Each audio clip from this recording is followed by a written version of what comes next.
वागर्थ विव संपृक्तो वागर्थ प्रतिपत्तये जगतः पितरो वंदे पार्वती परमेश्वरो। आप सभी को मेरा नमस्कार। मैं हूं आचार्य सूर्यांश। आपका हमारे चैनल वेद चक्षु में स्वागत है। प्रिय दर्शकों, आज वार्ता करूंगा मैं आपसे साल के अंतिम महीने के विषय में।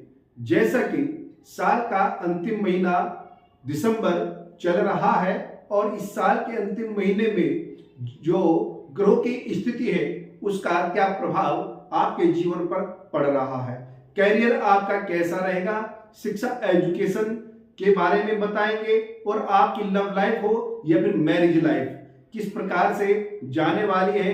क्या इस महीने विवाह का योग बना हुआ है या बिजनेस करना चाहिए आपको या फिर नौकरी आपके लिए उत्तम है। स्वास्थ्य कैसा रहेगा, इस महीने धन का व्यय होगा या फिर धन का संचय आप करेंगे। संतान के बारे में क्या कहते हैं आपके सितारे, इन विषयों पर हम चर्चा करेंगे। इससे पहले कि मैं अपनी बात प्रारंभ करूं, आप हमसे जुड़ने के लिए हमारे चैनल को सब्सक्राइब कीजिए, वीडियो को लाइक और शेयर कीजिएगा। प्रिय दर्शकों, इस वीडियो को अंतिम क्षण तक देखना आपके लिए बड़ा महत्वपूर्ण है। जो ग्रह संबंधित पीड़ा या नुकसान देने वाले ग्रह हैं उसका उपाय मैं बताऊंगा आपको अंतिम में कि किस प्रकार से जो ग्रह पीड़ा दे रहा है कार्य में या फिर स्वास्थ्य में हानिकारक है उसका उपाय किस प्रकार से करना है, उस ग्रह को कैसे ठीक कर सकते हैं। आइए चलते हैं, आगे बढ़ते हैं। यहाँ पर मैं बात कर रहा हूं कन्या राशि की। जो हमारे प्रिय दर्शक हैं कन्या राशि वाले वो ध्यान पूर्वक सुनिएगा। वर्तमान में कन्या राशि के जो स्वामी हैं बुध ग्रह, वह दिसंबर के महीने में चतुर्थ भाव में आपके धनु राशि में रहेंगे। बुध ग्रह जहां आपकी राशि के स्वामी हैं उसी के साथ आपके कार्य क्षेत्र दसम भाव के स्वामी भी होते हैं और देवगुरु बृहस्पति की राशि में धन भाव में धनु राशि में चतुर्थ भाव में उपस्थित रहेंगे। चतुर्थ भाव में बुध ग्रह का बैठना और यहाँ बृहस्पति अष्टम भाव में बैठ करके नवम दृष्टि से बुध ग्रह को देखेंगे तो यहाँ मान सम्मान जहाँ प्राप्त होता है वहां पर स्वास्थ्य भी आपका बेहतर रहेगा। इस महीने स्वास्थ्य बहुत अच्छा आपका रहेगा, मान सम्मान की प्राप्ति होगी, प्रसिद्धि भी बुध ग्रह आपको दिलाएंगे और आपके जो कार्य होते हैं उनकी सराहना होगी। यहाँ बुध ग्रह सप्तम दृष्टि से अपनी राशि मिथुन को भी देख रहे हैं जो कि दसम भाव में है। तो यहाँ कार्य क्षेत्र में भी बड़ा परिवर्तन होने के योग है। किसी प्रकार का आप नौकरी परिवर्तन करना चाहते हैं, जॉब चेंज करना चाहते हैं या फिर आपको लग रहा है कि मुझे यहाँ धन कम मिल रहा है, मुझे अधिक धन की आवश्यकता है और योग्यता के आधार पर मुझे जितना धन मिलना चाहिए, जो इनकम मिलना चाहिए वो नहीं मिल पा रही है, ऐसा विचार चलेगा तो यहाँ आप नौकरी में परिवर्तन कर सकते हैं। जो बदलाव होगा वह आपके हित में होगा और आपके आय के स्रोत बढ़ने के योग बन रहे हैं। धन की हम बात करें तो धन भाव में आपके तुला राशि है। इस महीने ये एक ऐसा महीना है दिसंबर का, आप देखेंगे कि जाते जाते धन भाव के स्वामी शुक्र ग्रह अभी तुला राशि में धन भाव में विचरण करेंगे। धन भाव में शुक्र ग्रह का बैठना धन का संचय करता है। ऐसी स्थिति में व्यक्ति के सामने धन के योग बन जाते हैं और कहीं ना कहीं अपने कार्य से धन का संचय होता है। जब धन भाव का स्वामी शुभ स्थिति में होता है, अपने घर में बैठा होता है तो समझ लीजिएगा कि धन का आवागमन होता रहता है। अपव्यय अधिक नहीं होता, वो महीना आपके लिए बेहतर होता है। उस महीने समझ लीजिए कि खर्च कम होता है और धन का आगमन अधिक हो जाता है। उसमें किसी भी अवस्था में हो, गया हुआ धन हो या नौकरी में हो या फिर जो बिजनेस कर रहे हैं बिजनेस में भी अधिक प्रॉफिट व्यक्ति को होना प्रारंभ हो जाता है। जब ऐसी स्थिति होती है धन भाव का स्वामी धन ही भाव में बैठा हो। यहाँ इस महीने शुक्र भी धन भाव में ही रहेंगे। इसके साथ ही पारिवारिक सुख शांति और समृद्धि भी काफी रहेगी, परिवार में खुशहाली रहेगी और परिवार को आप एक साथ लेकर के चलेंगे। या शुक्र ग्रह वाणी से आपके शब्दों से, वाक्यों से, आपकी योजना से लोगों को प्रभावित करेगी और अपनी वाणी के माध्यम से आप धन का संचय कर सकते हैं। जितना लोगों से मिलेंगे उतना ही आपका प्रभाव बढ़ेगा और धन का संचय भी होगा। अब बात पराक्रम तृतीय भाव की करें। तृतीय भाव में वृश्चिक राशि है और वृश्चिक राशि के स्वामी मंगल ग्रह है, सूर्य के साथ बैठे हैं। सूर्य द्वादश भाव के स्वामी है, मंगल अपनी राशि में है। सूर्य और मंगल दोनों मित्र आपस में है। मंगल ग्रह तृतीय भाव के कारक भी होते हैं। तो यहाँ सूर्य और मंगल एक साथ बैठ करके परिश्रमी व्यक्ति को बना देते हैं। मित्र वर्ग से कह सकते हैं, बंधु बांधवों से जो आपके करीबी हैं, उनके माध्यम से कार्य आपका बढ़ेगा। विशेषतः उन लोगों के लिए भी ये शुभ सूचना है जो विदेश गमन करना चाहते हैं, जिन्होंने वीजे के लिए अप्लाई किया हुआ है, बाहर की यात्रा अमेरिका कनाडा कहीं भी हो यात्रा करना चाहते हैं और अगर उनकी कुंडली में विदेश यात्रा के योग बन रहे हैं तो वर्तमान में गोचर में वह योग सार्थक होते दिखाई दे रहे हैं और उन्हें बाहर जाने का अवसर इस महीने मिलने वाला है। तो यह परिश्रम और यात्रा आपकी इस महीने अधिक होगी और जो मेहनत है, क्योंकि मंगल ग्रह अष्टम भाव के स्वामी भी हैं और अष्टम भाव में देवगुरु बृहस्पति भी बैठे हुए हैं, यात्राओं से भी लाभ करा देते हैं। अब यहाँ पर बुध ग्रह की बात करें, आपकी जो राशि का स्वामी है वह चतुर्थ भाव में है। चतुर्थ भाव से भूमि भवन इत्यादि का देखा जाता है और शुक्र ग्रह भी भूमि भवन का, बने बनाए मकान का स्वामी होता है, वाहन का स्वामी होता है।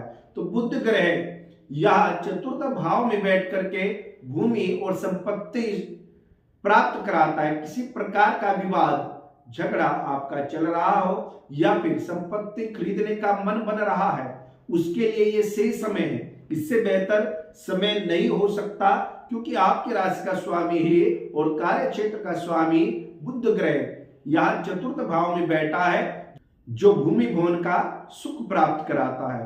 पंचम भाव की बात करें, पंचम भाव में मकर राशि है।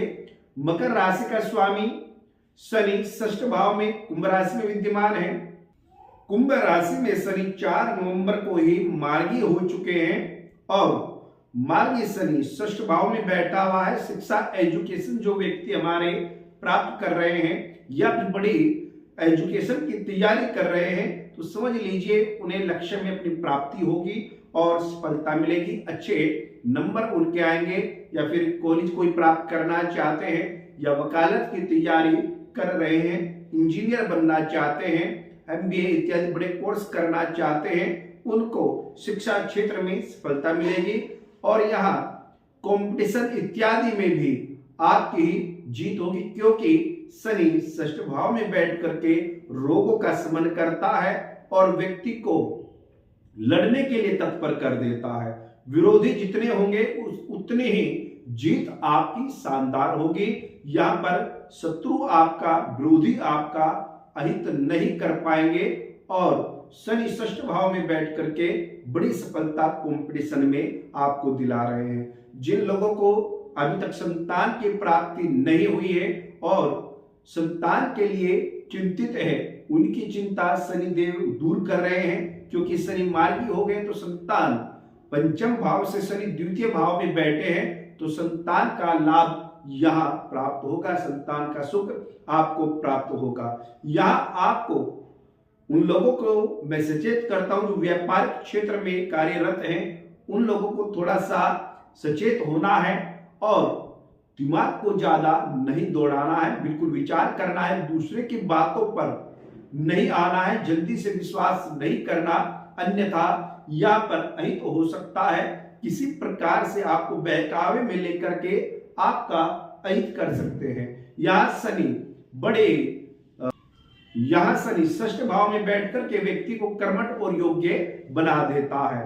अब हम अगर सप्तम भाव की बात करें, सप्तम भाव का स्वामी देवगुरु बृहस्पति है और जो कि अष्टम भाव में बैठा हुआ है। अभी मीन राशि सप्तम भाव में आपके राहु चल रहा है, उन लोगों के लिए समस्या उत्पन्न करेगा जिनका अभी तक विवाह नहीं हुआ है। वैवाहिक जीवन को नष्ट कर रहा है राहु सप्तम भाव में बैठ करके, या फिर जिनकी कुंडली में सप्तम भाव का स्वामी अधिपति खराब है, उनका समझ लीजिए पत्नी से विवाद हो सकता है, पत्नी का स्वास्थ्य बिगड़ सकता है, या फिर कोर्ट कचहरी के चक्कर लगाने पड़ सकते हैं। अगर आपका भी सप्तम भाव का स्वामी कमजोर स्थिति में है, बृहस्पति कमजोर स्थिति में है, तब आपको देवगुरु बृहस्पति का राहु का उपाय अवश्य करना चाहिए। सप्तम भाव के बारे में व्यापारिक क्षेत्र में भी देखा जाता है, यह व्यापार आपका जहां अच्छा रहता है वहां पर राहु आपको अधिक तत्पर भी करता है कार्य में, और आपका जो सर्कल है वो अधिक हो जाएगा। जहां मित्रों से लाभ प्राप्त होता है वहां आपका सहयोग करने वाले काफी लोग होंगे जिनकी आपको मदद मिलेगी। अब हम भाग्य की अगर बात करें, इस महीने आपका भाग्य, क्योंकि 9 भाव में वृष राशि है और वृष राशि के स्वामी जैसा कि हमने बताया शुक्र ग्रह है, और शुक्र ग्रह आपके धन भाव में बैठे हुए हैं। तो भाग्य भाव का स्वामी जब धन भाव में आ जाता है तब भाग्य उन्नति करता है, और व्यक्ति के परिश्रम, कम परिश्रम से ही ज्यादा सफलता मिलती है, और अचानक से भी कोई ऐसा कार्य व्यक्ति को मिलता है जिसमें उसका जीवन सफल हो जाता है, या फिर स्थायी रूप से कार्य मिल जाता है। तो भाग्य आपके साथ है, किस्मत आपके साथ है, आप अपना मेहनत कीजिए, प्रयास कीजिए, इस महीने सफलता आपको निश्चित मिलेगी। क्योंकि दसम भाव कार्य क्षेत्र का स्वामी बुध ग्रह भी यहाँ चतुर्थ भाव में बैठ करके कर्म क्षेत्र को देख रहा है। यहाँ बुध व्यापारिक व्यक्ति होता है, व्यापारिक ग्रह है, और जो व्यापार के बारे में ही विचरण करता है। यहाँ नौकरी भी ऐसा व्यक्ति व्यापारिक तौर पर ही करता है। अगर आप प्रयास कर रहे हैं, नौकरी के लिए तैयारी कर रहे हैं, तो बुध ग्रह की दृष्टि और भाग्य का प्रबल होना आपके लिए भाग्य को बढ़ाता है। नौकरी, इंटरव्यू, परीक्षा इत्यादि में सफलता आपको दिला रहा है। इनकम की बात करते हैं, इनकम आपकी बहुत अधिक रहेगी, अच्छा फायदा होगा, धन का संचय होगा, अपव्यय इतना नहीं होगा, क्योंकि द्वादश भाव का जो शनि सूर्य स्वामी है वे मित्र के घर में मंगल के साथ बैठे हुए हैं। यहाँ मंगल हालांकि पीड़ित है, अस्त है, पर तृतीय भाव का स्वामी होकर के अपने ही तृतीय भाव में बैठा हुआ है। उन लोगों को भी प्रॉफिट देगा जो व्यक्ति बेल्ट की नौकरी, कह सकते हैं पुलिस, आर्मी इत्यादि की तैयारी कर रहे हैं, उन लोगों के लिए यह समय अच्छा है। प्रिय दर्शकों, यहाँ पर इस महीने जोड़ तोड़ करके अगर देखें, आपके सप्तम भाव में राहु का बैठना वैवाहिक जीवन को कमजोर करता है, और बृहस्पति का अष्टम भाव में बैठना कहीं ना कहीं प्रॉपर्टी, भूमि से विवाद बढ़ा देता है पारिवारिक लोगों से।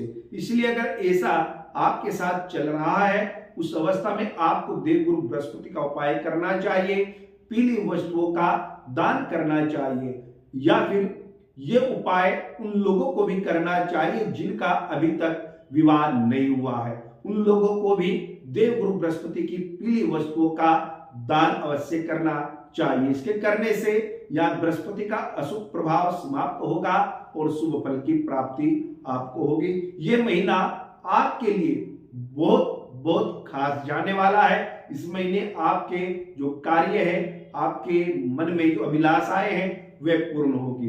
प्रिय दर्शकों, जैसा कि हमने आपको जानकारी दी है, उसी प्रकार से भविष्य में भी आपको बताते रहेंगे। आपके राशि के बारे में आप हमसे जुड़ने के लिए हमारे चैनल को सब्सक्राइब कीजिएगा, वीडियो को लाइक और शेयर कीजिएगा।